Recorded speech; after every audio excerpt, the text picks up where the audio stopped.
gumamit ng kukuli na taga San Narciso na si Evaristo Barret. At nakita ko yung kagandahan ng kukuli din sa aking bukay dito sa Barangay San Narciso. Ano po yung na-observe niyo, sir, nung nag-apply kayo ng kukuli din? Mabilis yung epekto niya, bilis lang yung pagkaberde. Hindi katulad nung walang kukuli na isang linggo na hindi pa naganda. Bukod, sir, sa... Mabilis yung epekto ang kanyang abuno kapag may kukuli. Na-observe niyo, sir, siya sa dahon? Sa dahon. Tsaka, kailangan na magbawas ka talaga ng abuno pag ginamitan mo siya. Dahil nakita ko sobrang lakas. Lakas yung epekto. Kamusta naman, sir, yung yung ani niyo?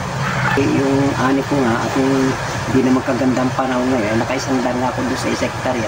Bago dun sa baba na laging naluluno ay 0.8 yata, 0.7. Sabay may 60 plus pang ako nakuha dun sa kababaan. Yung pag-apply ko lagi, 2 bags ng 2 bags. Yung 2 hektarya, bali 4 yung 4 na magkakalahok. Opo.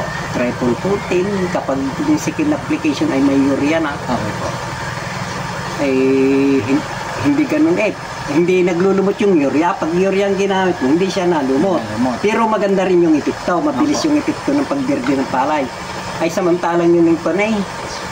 Isang linggo na lumot pa. Hindi lang. Pag hindi mo lang nalsa ng tubig, tuloy pa rin yung lumot. Tuloy pa rin yung paglulumot niya. Sabi ko, yan ganda na rin. Yan, sir, ginamit sa inbreed, ano po? Inbreed. Ngayon, sir, gagamit ulit po kayo, ano? Ayan, nandyan na. Nandyan na.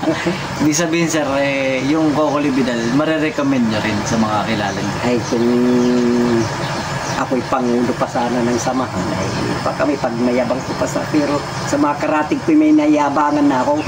Talagang sabi niya, abay, kukuha din ako, ikuha mo nga ako, sabi niya.